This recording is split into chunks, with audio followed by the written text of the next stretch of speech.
know about you, but I'm all aboard the Diamond & Pearl remake train. Let's talk about it. Butterfree, go!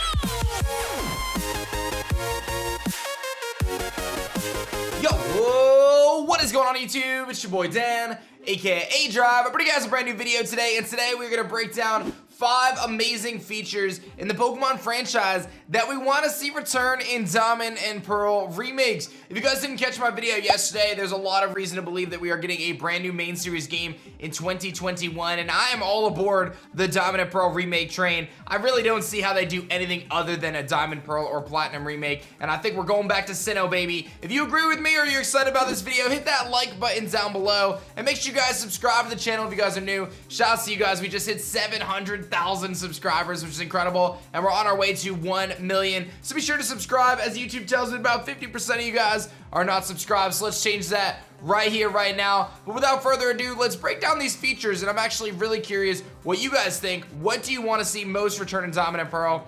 I want to see these things come back, baby.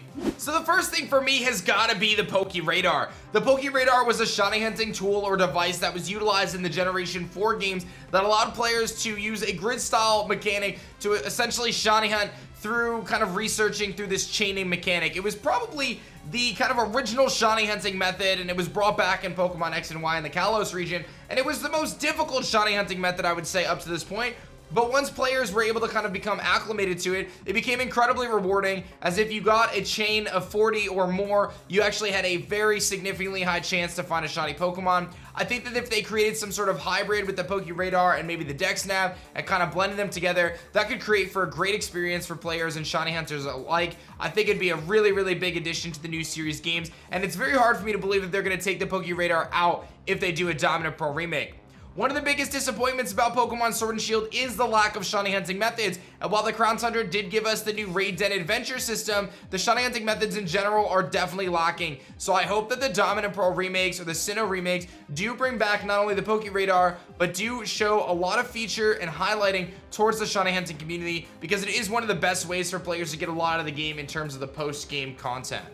I'm also going to give a shout out to the Friend Safari, which was introduced in X and Y in the Kalos region. I think that would be really cool to see the Friend Safari make a return in the Pokemon main series games, and while it wasn't originally in Sinnoh, I could definitely see it being integrated, especially when you talk about some of the different locations in Sinnoh, some of the patches of grass. I could totally see them integrating the Friend Safari there, especially at that mansion that you get to kind of later in the game. I think that could be a really cool location for it. The next feature was one of the coolest that we've ever seen, and that is the Underground. The Underground allowed players to explore underneath the Sinnoh region and ultimately dig up in mini games cool fossils and rare items and evolution stones and things like that. And I found that to be a really, really cool feature, especially since you're able to access some of these Pokemon and these different items pretty early on in the game. As soon as you get to your first gym, you can get fossils and you can get really cool evolution stones for your team, which otherwise you wouldn't be able to get until much later in the game. I feel like while the Explorer Kit and kind of the Underground would need some updating for the next series of games, I think there's a lot of potential there, and I think it could be a lot of fun to integrate that. And I could see them even doing an open world style Underground where there's even like other mini games and even more Pokemon, almost like a cave-like kind of situation, like you would find Zubats and other things as well. So it doesn't have to just be a mini game that was dedicated to the bottom of your screen. Perhaps they can build it out more and actually make it a core feature in Diamond and Pearl or in these remakes, because I think the Underground does have a lot to offer, and there was other features too, like connectivity. It ultimately tied into how Spiritomb was found in the first place. There was a lot of really cool things about that, but I hope that they bring it back and allow us to enjoy that feature once again. I spent a lot of time catching Pokemon in different Pokeballs because of the cool little effects that show up around them.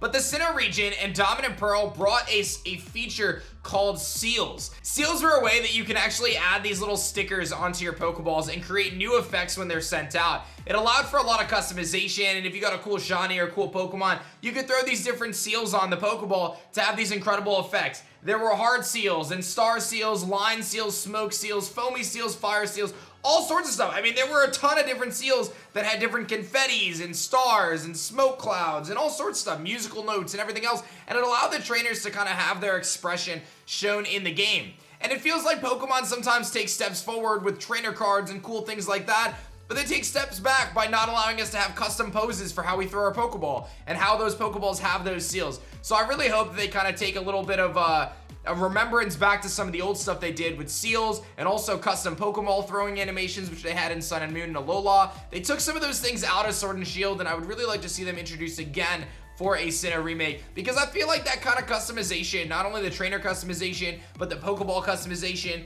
the throwing animation, everything, I feel like that all plays into the experience of this role-playing game and the adventure of being a Pokemon trainer altogether. What's that? You want more walking animations? Well, if we get Dominant Pro remakes with Pokemon following you, then we'll have plenty of more walking animations. Both the Isle of Armor and the Crown Tundra brought back Pokemon following you in the Sword and Shield main series games. However, it was removed from the mainland of Sword and Shield, and Pokemon simply cannot follow you. However, there is good news for Pokemon fans. The follow mechanic very well may return to the Sinnoh region, since pretty much every Pokemon's animation is already done. They can simply port it over from the existing Sword and Shield that they utilize in Isle of Armor and Crown Tundra, and have that be kind of put into the main Dominant Pearl game. So there's a lot of hope and a lot of reason to believe that Pokemon following you will return in full force, but it's just a magical, kind of mystical feeling in a game, and it's one of the things that makes Heart Gold, Soul Silver one of the most appealing games for me, is the fact that the Pokemon follow you. It's such a small feature and such an insignificant feature when the whole game is kind of considered, but I really find it to be pretty endearing, and it makes the experience much more fun for everybody, especially when those Pokemon have little interactions like they did in Heart Gold and Soul Silver. They pick little items up, and they have little dialogue with the trainers and things like that, and it's super epic having your shiny follow you. So pretty please bring back Pokemon following you in Dominant Pro remakes. Now, a lot of the stuff in this video is stuff that I think a lot of you guys would probably agree with, but this one is probably the most controversial, and that is Mega Evolutions. Dynamax is the main mechanic in Pokemon Sword and Shield, and it's pretty much specific to the Galar region because of the Dynamax energy and the storyline behind that. However, Mega Evolution can kind of transcend the entire Pokemon world, and while it was void from the Galar region, I do hope it makes a return in Sinnoh. Now, we had it come back in Let's Go Pikachu and Eevee. We've had it in main series games and spin-off games alike. We have it in Pokemon Masters and now in Pokemon Go. So the franchise is not forgetting about Mega Evolution at all. Mega Evolution is still strong and true within the kind of depths of the franchise, but will it make its return to Sinnoh? I certainly hope so, because Pokemon like Torterra, Infernape, and Empoleon would certainly appreciate a Mega Evolution. There's so many different art designs and just ideas that they can do with that, but let's not forget about a ton of other Sinnoh Pokemon that would really benefit from that Mega Evolution. We're talking about Pokemon like Staraptor, Luxray. I know you guys want to see a Mega Luxray. Even Rotom without forms could make an incredible Mega Evolution, and I'm going to shout out my boy Mothim, which is right above my head right there. You can see him there. I would love to see Mothim get a Mega Evolution too, but I'm a little bit biased there.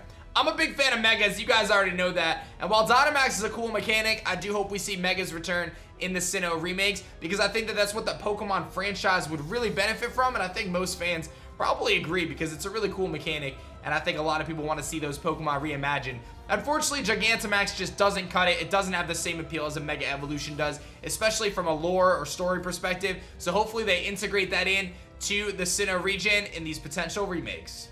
Now, I know there's no guarantee that we actually get a Sinnoh remake, but the timeline certainly looks pretty positive, and I think there's a very good chance that we do indeed get to travel to the Sinnoh region next year in 2021.